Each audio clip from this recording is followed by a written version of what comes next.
Eu quero que você abra a sua Bíblia lá em Salmos 46. Salmos 46. Hoje a gente vai falar sobre esse salmo, onde ele foi inspirado, serviu de inspiração para Martinho Lutero.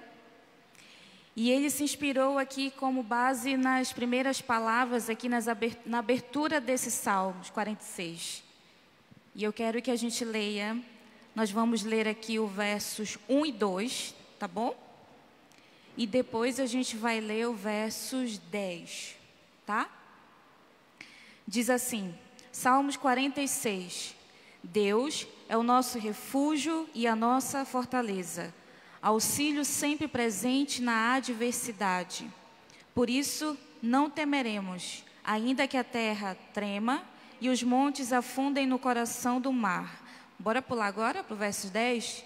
Diz assim, parem de lutar, saibam que eu sou Deus. Serei exaltado entre as nações, serei exaltado na terra. Até aqui. Senhor, a Tua palavra é poderosa, é viva, é eficaz. Nós queremos, Senhor, fazer dessa verdade bíblica, nós queremos aplicar ela nas nossas vidas, Senhor. Que nós possamos sair daqui transformados, que nós possamos sair daqui abalados sim, mas pelo poder da Tua palavra, Jesus. Mas que a nossa fé, ela seja fortalecida em Ti. Nesses tempos que nós estamos passando, que muitas famílias estão passando, nós queremos pedir, Senhor, que Tu venha agindo sobre cada um de nós como um bálsamo, como um unguento, que o Senhor derrame sobre nós e que o Senhor nos ajude a encontrar e olhar somente para Ti, Senhor, porque Tu és o alvo, Tu és o abrigo e o refúgio que nós tanto precisamos e precisaremos sempre, até o fim das nossas vidas. Nós Te glorificamos e Te exaltamos nessa noite. Fica conosco, Espírito Santo de Deus. Amém. Amém, queridos? Aqui, Salmos 46, ele foi um salmo que foi usado até por uma pessoa muito, que a gente conhece, Lutero. Ele se baseou aqui na abertura desses salmos aqui, onde ele fala Deus é o nosso refúgio e a nossa fortaleza, para compor ali o hino tão maravilhoso e lindo que é o Castelo Forte. E aqui os salmistas, no caso, que é coral, coré dos coraitas, ele começa dizendo quem é Deus. Ele diz que Deus é refúgio e a nossa fortaleza. E também ele diz que Deus ele é auxílio sempre presente na adversidade. Então é um salmo que vai falar para nós de quem é Deus. Vai falar também onde Deus habita. Ele vai falar aqui do verso 4. E também ele vai dizer o que Deus faz, aqui no versos 8. E ele diz que o Senhor dos Exércitos é o nosso Deus que está conosco. Nesses tempos tão difíceis, eu queria perguntar para nós nessa noite, como é que nós temos lidado com o sofrimento? Se a gente ligar a televisão, se a gente ligar os noticiários, rádio ou internet, se a gente for falar com alguém até, não só pessoalmente, mas pelo WhatsApp, nós vamos ser bombardeado de notícias ruins, notícias tristes, notícias que trazem dor e sofrimento. Não é algo somente que vai acontecer só com fulano de tal, aconteceu só com ciclano em tal localidade. É algo, uma realidade que ela está presente no mundo inteiro. Então, a pergunta que surge para nós nesse tempo, que hoje, agora nesse mês, a gente já fez um ano, isso, de pandemia, quando começou aqui no nosso país. Então, são notícias devastadoras, notícias que não são simplesmente de uma perda de bens materiais, mas são notícias de perdas de pessoas, seres humanos, de famílias, de homens e mulheres, pessoas. E isso nos traz um certo abalo. E a pergunta que surge para nós é como nós temos lidado com o sofrimento. E a pergunta não é simplesmente na questão de sofrimento relacionado somente à pandemia, mas todo tipo de sofrimento, todo tipo de problema que trouxe dor e sofrimento para nós. Então a pergunta é, como nós temos lidado com isso? O que nós temos feito? Porque nós sabemos que o sofrimento, ele é uma das coisas que nós passamos, que nós vamos passar. Dificilmente a gente vai encontrar um ser humano na Terra que nunca passou ou não vai passar por nenhum tipo de sofrimento, de dor. Então, o Senhor nosso Deus, se a gente for olhar para os Salmos 46, a gente vai ver que a estrutura desse salmo, ela é muito bem clara. E aqui, como eu falei, ela é dividida em 3 partes, onde ela diz para nós quem é Deus, onde Ele habita e o que Ele faz, não é? Obrigada, pastor. E aqui nós queremos, a primeira coisa que nós podemos aprender para lidar com o sofrimento é a gente olhar para o nosso presente. Veja, no versos 1 ele diz que Deus, Ele é o nosso refúgio e a nossa fortaleza. Ele também acrescenta dizendo que Deus, Ele é auxílio sempre presente na adversidade. Então nós podemos notar e grifar aqui 3 palavrinhas: refúgio, fortaleza e auxílio. Os salmistas aqui, quando eles estão dizendo para nós, e nós podemos, para aprender a lidar com o nosso sofrimento, né, nós podemos olhar para o nosso presente, olhar para o que a gente está passando, e quando a gente olha para a palavra de Deus, a gente vai ver que Deus, Ele é tudo o que nós precisamos. Deus, Ele é um lugar onde eu posso me abrigar. Se por acaso, como hoje você está vendo, foi uma chuva muito intensa, né? E se a gente estivesse andando na rua, onde a gente ia parar? Aonde a gente ia buscar um abrigo? Provavelmente a gente ia buscar um lugar seguro, onde tivesse uma cobertura para que a gente pudesse abrigar até passar essa chuva, sim ou não? O nosso Deus, Ele está dizendo isso para nós. Os salmistas aqui estão dizendo, olha, olhe para Deus porque Ele é refúgio. Refúgio é um lugar onde você vai se refugiar, né, até passar aquilo. Até passar a perseguição dos seus inimigos, como no caso da Bíblia, até passar essa tempestade, até passar esse vento, até passar tudo isso aí, você vai se refugiar nesse lugar. E esse lugar é Deus. E os salmistas também dizem para nós que Ele é fortaleza. Porque refúgio, queridos, nós podemos nos refugiar enquanto nós estamos sendo perseguidos, atacados, ou na iminência de se molhar, de pegar uma chuva, ficar todo molhado. E a gente se refugiar ali, mas quando passar aquilo, a gente vai sair daquele lugar de refúgio. Mas o que nós podemos aplicar para a nossa vida é que Deus, Ele é refúgio, sim, mas não é que, pelo fato dEle ser refúgio, eu vou buscar Ele só naquele momento que eu preciso, e quando aquilo passar, eu saio, esqueço Ele, abandono Ele e vou seguir minha vida como se Deus nunca tivesse feito nada para mim, como se Deus nem existisse. Nós devemos buscar, sim, esse refúgio. Mas, além disso, não esquecer que Deus também, Ele é fortaleza. E a fortaleza aqui não está só relacionada com uma cidade muito bem fortificada, né? Uma fortaleza mesmo, muito forte, que provavelmente os inimigos jamais teriam condições de quebrar aquela muralha, de quebrar aquela fortaleza e entrar e acabar com o povo. Mas aqui no sentido, quando a gente olha para esses salmos, fortaleza no sentido de ser força mesmo, sabe? Quando a gente não tem força, a gente não consegue andar, a gente está definhando, e a gente encontra em Deus essa força. É nesse sentido que a gente olha para os salmos e a gente pode aprender com Deus. Deus, Ele é meu refúgio, Ele é minha fortaleza, não simplesmente pelo fato de eu estar aqui, estar bem abrigado, ninguém vai entrar, mas também no sentido dEle ser a minha própria força. Quando eu estiver fraca, fragilizada, eu posso buscar em Deus, eu posso olhar para Deus e ver que Ele pode me dar força. Quando eu vejo que eu estou ali morrendo, quase, sabe, desfalecendo, eu posso olhar para Deus e dizer, sabe aquela situação que você se encontra e diz, eu não aguento mais, eu não tenho mais força? Mas você pode olhar para Deus e descobrir e ver porque Ele é a nossa força. É Ele quem troca as nossas forças. É quando você tem um celular que está acabando a bateria, você precisa ligar ele numa tomada para ele pegar carga. O nosso Deus, Ele faz exatamente isso conosco. Ele nos fortalece. Ele é a força de vida que nós precisamos. Ele troca as nossas forças e Ele renova nossas forças. Amém? Nós também podemos olhar para os salmos e ver que aqui os salmistas dizem que, além de ser refúgio e fortaleza, ele é auxílio. Mas não é aquele auxílio simplesmente de poder, de auxiliar você, de ajudar você no sentido de assistente, sabe? Mas ele é aquele auxílio devido.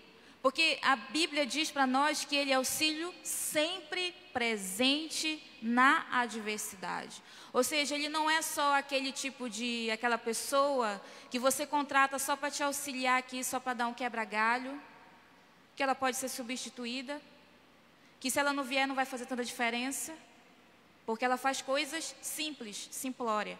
Mas quando eu olho aqui, o salmista está querendo dizer para nós o seguinte, que Deus, ele é auxílio sempre presente. Ou seja, ele é muito bem presente. Ele é tão presente, ele é tão auxiliador, que ele está naqueles momentos mais difíceis, inclusive. Naqueles que você olha e diz, poxa, está tudo ruim, está tudo piorando, e se piorar ainda mais, Deus continua sendo bem presente, inclusive nas adversidades, nas tribulações, nos dias mais difíceis da sua vida e da humanidade, da terra.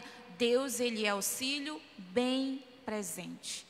E ele é um Deus que está nas alturas. E a gente vai ver aqui na segunda parte, que dá uma pausa nesse hino, a gente vai ver que o salmista aqui diz de propósito que ele mora num lugar, num santo lugar. Aqui há um rio, ele diz, há um rio cujos canais alegram a cidade de Deus, o santo lugar onde habita o Altíssimo. E como a gente olha e vê que Deus, ele é um Deus tão poderoso, que ele habita num lugar tão alto, mas ao mesmo tempo ele está tão presente, porque ele deseja isso. E aqui é como se ele dissesse, olha, é um lugar de paz. Quando você se encontra em Deus, quando você busca Deus, você não vai somente encontrar refúgio, fortaleza, auxílio, você vai encontrar paz.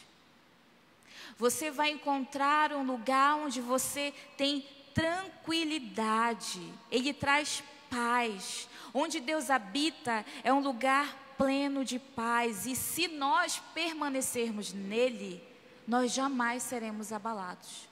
Nós permaneceremos firmes. Porque ele diz aqui, olha, Deus nela está, não será abalada. Então, para que se nós permanecermos nesse Deus, nesse lugar onde existe, que é um rio, que traz paz para a sua vida e para a minha, nós vamos permanecer firmes, mas com Ele. É como uma raiz que ela vai crescendo para baixo, vai se fortalecendo, porque ela está sendo regada lá embaixo, lá nos lençóis freáticos. Aqui a gente não vê, mas se a gente estiver assim, a gente cria essas raízes profundas em Deus. E aí o Salmo continua dizendo para nós, olha, Deus, ele vem em seu auxílio, ou seja, ele vai ajudar você, ele nos ajudará. E o interessante é que nós podemos olhar para isso, e nós vemos aqui uma palavrinha que disse assim, os salmistas começaram dizendo que ele é refúgio, fortaleza e auxílio, amém? E aí ele diz assim, ele faz uma aplicação, ele diz, por isso não temeremos. Por isso que? Porque ele é refúgio, fortaleza e auxílio. Por isso, não temeremos. Não vamos temer, porque ele existe. E ele quis ser o nosso refúgio, o nosso auxílio e a nossa força. Por isso, nós não temeremos. E, amados, nós podemos olhar para essa frase e ver assim, poxa, ele declara dizendo, por isso não temeremos. Ele coloca uma vírgula e diz, ainda que o quê? Ainda que a terra trema e os montes afundem no coração do mar, ainda que estrondem as suas águas turbulentas e os montes sejam sacudidos pela sua fúria, ainda assim nós não temeremos, porque o nosso Deus, ele é refúgio, fortaleza e auxílio. E aqui o que nós podemos aprender com isso é que quando ele declara não temeremos, isso aqui para nós soa como uma fé impressionante. Uma fé radical, realista. E é exatamente isso que Deus Ele quer conosco. Que nós venhamos aprender a viver, a ter essa fé, a fazer essa declaração. Não temeremos, porque a nossa fé está em Deus. A nossa fé não está nas coisas que nós estamos vendo. Não está nos homens, não está em governo, não está em nada. Está em Deus. E é somente para Ele que eu devo olhar.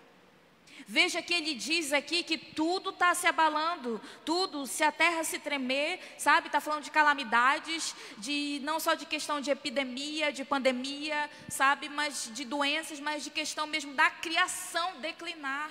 Porque Ele diz aqui, olha, ainda que os montes afundem no coração do mar, os montes, queridos, vão lá para baixo, sabe? E passam a sumir, não existir mais. Ainda assim, ele diz, ainda que as águas fiquem turbulentas, ainda assim não temeremos. Que fé impressionante é essa? Que me constrange, que nos constrange. E nós podemos aplicar isso aqui para nós, é que mesmo que as coisas forem de mal a pior, sabe, quando não forem favoráveis a nós, Deus continua sendo o nosso socorro bem presente. E nós precisamos aprender uma lição que é ser realista. Nós precisamos ser realista, porque os salmistas aqui eles dizem, ainda que as coisas piorem, se abalem, ainda assim, nós precisamos ser reais, precisamos olhar e dizer, olha, as coisas podem piorar. Os salmistas aqui estão dizendo, olha, ainda que não estava acontecendo, mas se isso acontecer, isso para nós, querido, é um aprendizado de que não podemos achar que o Evangelho é um conto de fadas. É aquelas histórias fictícias que nós escrevemos, ou nós ouvimos, que ela tem sempre um final feliz. Aqui na terra não é assim. Mas graças a Deus nós podemos olhar para o último livro da Bíblia. E nós sabemos que o nosso Senhor Jesus, Ele é mais do que vencedor, Ele é vencedor, Ele vai voltar, vai resgatar sua noiva, e existe uma eternidade para nós. Existe um lugar, um rio que vai trazer paz, onde não vai ter mais doença, não vai ter calamidade, não vai ter enfermidade, não vai ter dor, não vai ter sofrimento. Mas enquanto isso, até lá, eu preciso ser realista, olhar e perceber que as coisas podem piorar sim. As coisas podem se agravar ainda mais do que já está. As coisas podem piorar, o quadro que nós estamos vivendo hoje, não só mundialmente, mas na sua vida particular. Elas podem piorar sim. Não estamos aqui profetizando que, sabe, que você deve viver uma vida, sabe, terrível, que vai piorar, olha, vai acontecer mais. Não, não é isso. Mas nós precisamos ser realistas conosco mesmo e entender e mentalizar isso, exercitar isso, que as coisas podem piorar. Mas o que eu tenho que fazer? Olhar para Deus, porque Ele é o meu refúgio, minha fortaleza e o meu auxílio. Amém? E outra lição que a gente pode aprender também é a pergunta que nós podemos fazer para nós, olhando, tendo em vista esses salmos: quem tem sido o nosso refúgio? Quando eu olho para o Salmos 46, eu vejo que aqui ela diz que Deus é o meu refúgio. Mas se eu olhar para a minha Bíblia, para o meu coração, se eu olhar para mim e fazer essa pergunta: quem tem sido o seu refúgio? Quando você sofre, para onde é que você corre? Qual tem sido o seu abrigo? E para onde você tem corrido? A pergunta é para que a gente venha fazer uma reflexão, vasculhar o nosso coração, fazer uma investigação, investigar mesmo dentro de nós, os nossos sentimentos, a nossa vida. Quem tem sido o meu abrigo? Quem tem sido o meu refúgio? Quem tem sido a minha fortaleza, o meu auxílio? Pergunte-se a si mesmo. E que você seja realista com essa resposta. E aí em seguida você pode se perguntar também: tem sido o Senhor? De fato, realmente tem sido o Senhor o seu refúgio? Ou o seu refúgio tem sido o seu conforto? O conforto da sua casa? da sua cama gostosa, a coxa da sua cama, o edredom?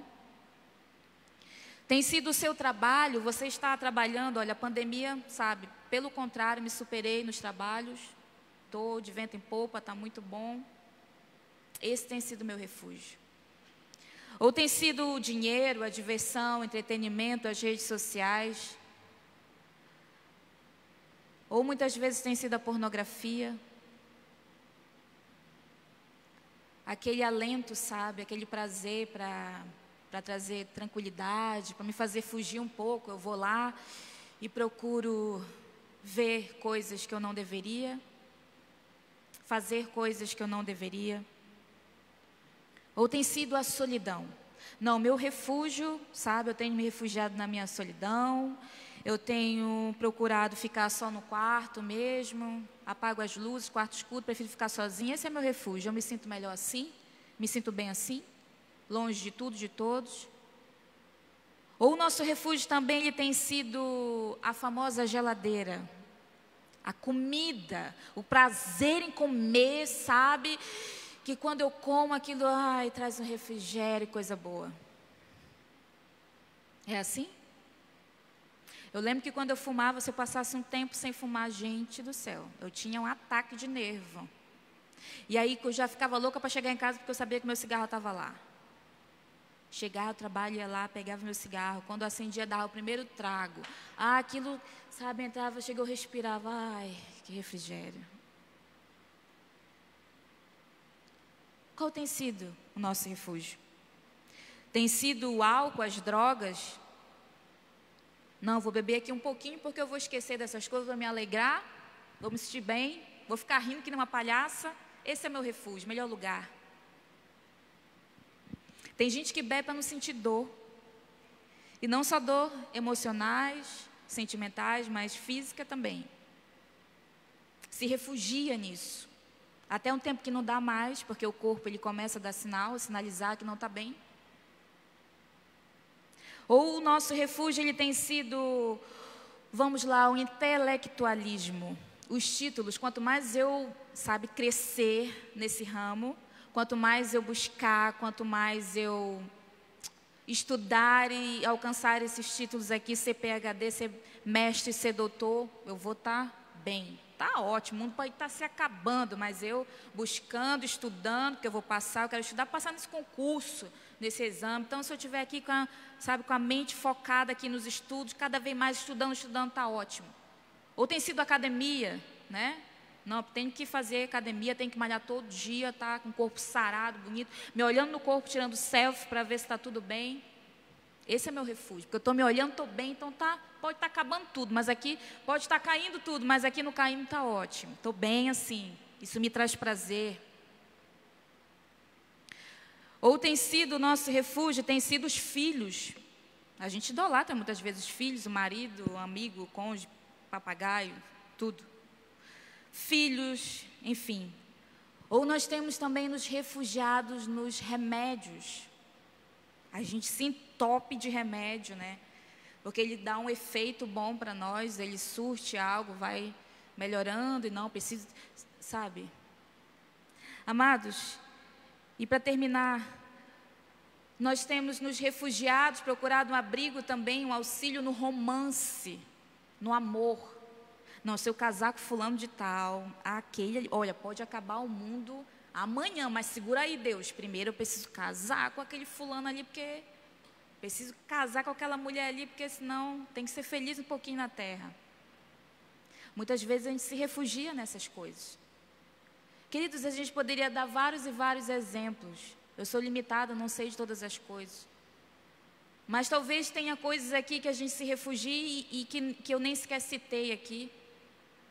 Mas o mundo está cheio de coisas ilusórias para dizer, olha, vem se refugiar em mim. Eu estou aqui, sabe, vem que você vai ficar bem. Você vai esquecer todos os seus problemas, de tudo isso que está passando. As pessoas vão morrer, você não vai estar nem aí.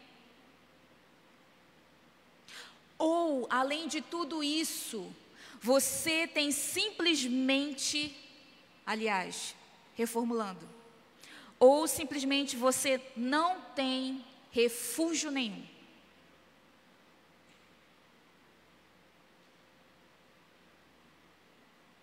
Você já tentou buscar várias coisas, você já tentou vários lugares para se refugiar, para trazer tranquilidade e paz para você, e agora você não busca refúgio em lugar nenhum, muito menos você consegue olhar para o alto, para os céus e dizer que o Senhor é o seu refúgio. É perigoso a gente achar, amados, que a gente vai viver nessa terra para sempre.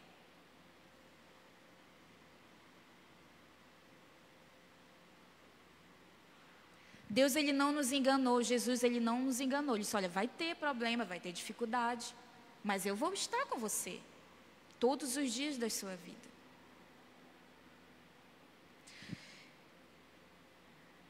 E quando a gente olha, depois de todas essas perguntas, a gente olha para a Bíblia e a gente vê Deus gritando para nós, dizendo, corra para mim, venha para mim. Eu sou o seu abrigo, eu sou o seu socorro, eu sou a sua força. E a gente corre de Deus. Ao invés de a gente correr para Deus, a gente corre de Deus.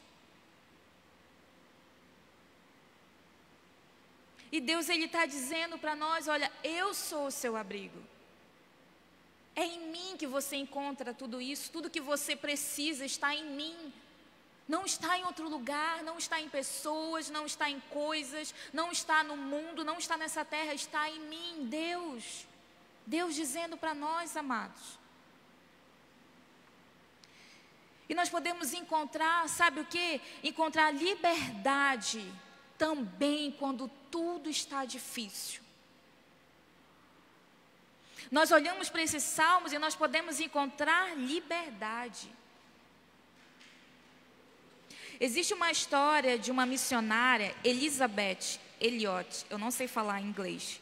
Ela escreveu um romance que dizia assim o tema, Nenhuma Imagem de Escultura. E nesse romance que ela conta, é a história de uma missionária, uma profissional da saúde, que tinha um sonho de falar da palavra numa tribo indígena. E ela disse, não, eu vou e planejou tudo e vou lá porque Deus, é isso que Deus quer, e ela foi. Só que quando chegou lá, ela precisava primeiro, antes de começar a falar da palavra de Deus, para aquela tribo, ela precisava, como é que você fala quando você vai traduzir a Bíblia para aquela língua, para a língua deles.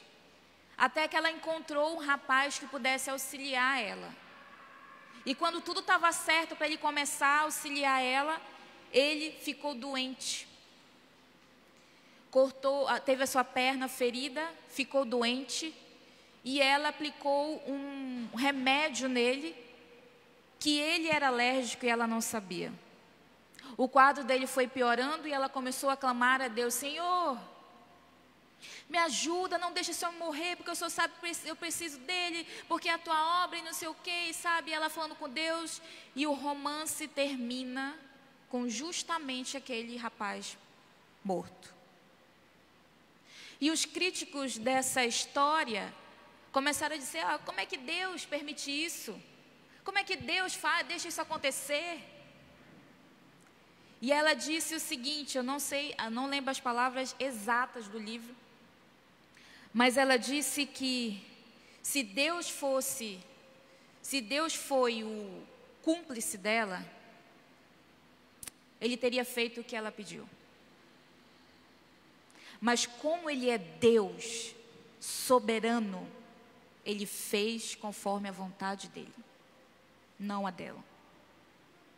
E às vezes a gente se engana, achando que Deus, Ele precisa fazer tudo que eu peço.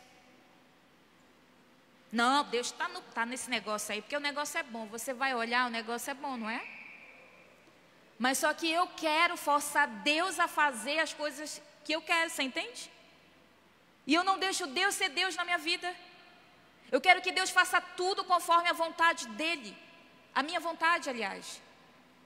Quando que Deus, queridos, quando a gente olha para esses salmos aqui, nós precisamos aprender que Deus, Ele precisa ser Deus na nossa vida. Nós precisamos que Deus seja Deus. Ainda que as coisas piorem, Deus, Ele é Deus e nós precisamos deixar o controle das nossas vidas na mão do Senhor. Veja o que ele diz aqui, olha, ele declara aqui no verso 7, o Senhor dos exércitos está conosco. O Deus de Jacó é a nossa torre segura. E aí depois ele chama, venham, vejam as obras do Senhor, os seus feitos estarrecedores na terra. Ele dá fim à guerra, ele deu fim, ele colocou fim àquela guerra do povo de Deus. Jerusalém, ela estava cercada pelo rei ali da Síria. Mas Deus, na sua voz, Ele acabou, Ele pôs fim àquela guerra. Ele salvou o seu povo. Sabe, nós podemos terminar aqui e dizer o seguinte, no versos 10 ele diz, olha, parem de lutar. Em outra versão nós vamos ver, aquietai-vos e saber que eu sou Deus. Quando nós lemos isso aqui, nós podemos ter 3 opções. Quem Deus está mandando aquietar, queridos? As nações, a natureza ou o povo de Deus? Eu colocaria uma outra opção, a letra D. Todas as alternativas estão corretas. Porque Ele é o Deus, Ele diz que Ele é o Senhor dos exércitos, os cosmos, tudo está debaixo da submissão, está submisso à voz do grande eu sou. Ele é aquele que criou tudo, Ele não recria, porque Ele não copia nada, Ele é o Criador. Ele criou todas as coisas, ao som da sua voz Ele disse, e tudo aconteceu, tudo se formou. E aí eu quero dizer para você, eu quero encerrar aqui trazendo para você o seguinte, que nós podemos olhar para esses salmos e olhar para o futuro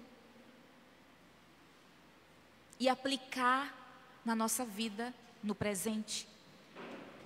Você pode perguntar, mas de que forma? Olhe para a sua situação. Está difícil, não está? Para mim está difícil muita coisa. Mas de que forma pode trazer aqui um alívio, um refrigério e paz para a minha vida? É quando eu olho para o futuro e vejo o que Deus já preparou para nós.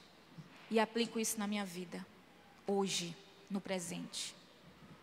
Uma criança nasceu com problema na sua espinha vertebral, né? Ela não podia andar, sempre ficava no andajá, na muleta. E um dia uma criança, hoje, de 8 anos, o sonho dela era ver bailarinas dançando. E um dia o pastor dela levou ela para assistir uma dança de bailarinas. E quando ela estava indo com o irmão dela no carro, ela disse, ai mano, que alegria eu vou ver as bailarinas, isso não é bom? Isso é muito bom, mano. Mas sabe o que é melhor ainda? É Jesus. Jesus é muito melhor. Porque Jesus vai vir, vai me buscar. E quando Ele me buscar, Ele vai consertar as minhas pernas. E eu vou dançar para Jesus na eternidade. Uma menina de 8 anos consegue pegar uma promessa do futuro, já decretada, e aplicar na sua realidade presente. Ensina tanto para nós, queridos, que muitas vezes nós procuramos refúgio em tantas outras coisas que não tem garantia nenhuma de futuro para nós. A nossa garantia, a nossa esperança está somente no nome chamado Jesus. E você pode dizer assim, mas como Deus está conosco? Porque eu olho para a minha vida, está tudo caindo, está tudo indo de mal a pior, está tudo difícil. Como que eu olho para a minha vida e consigo aplicar o que a Bíblia diz que Deus está conosco? Como? A nossa tribulação, os nossos problemas, tudo que acontece de ruim na nossa vida e de bom também, é para exaltar o nome do Senhor. É para glorificar o nome dEle. Tudo é para a glória dEle. Para que quando nós venhamos, queridos, dar testemunhos, não é para a gente se achar. Porque às vezes a gente acha que testemunho é para a gente se glorificar. Olha como eu sou boa demais, porque Deus fez isso por mim. Quando nós esquecemos que a glória é para Ele, não é para nós, é para Ele, é só para Ele. A gente inverte muito as coisas. A gente esquece do verdadeiro evangelho, o verdadeiro cristianismo, e nós podemos dizer como que Deus está conosco. É só você lembrar daquele homem que ele foi pregado na cruz, e lá, quando ele viu que todo mundo estava fugindo dele, todo mundo o abandonou, seus líderes, sua família, o povo, todos, ele gritou: Pai, por que me abandonaste? Porque o Senhor me desamparou. E nós podemos olhar, amados, para a Bíblia e entender o porquê que Deus virou as costas para Jesus naquele momento. Sabe para quê? Sabe por quê? É como Deus dizendo para nós: eu não poupei o meu único filho, para que você tivesse vida não só agora, mas eternamente, porque eu amo você. Eu decidi ser o seu refúgio. Eu decidi ser a sua fortaleza, o seu auxílio. Eu, Deus Todo-Poderoso, aquele Deus que não poupou o seu único filho, Jesus Cristo, aquele que Ele o amou desde a eternidade, aquele que o Filho o amou desde a eternidade. Ele não poupou o seu único filho para que eu e você encontrássemos refúgio, fortaleza e auxílio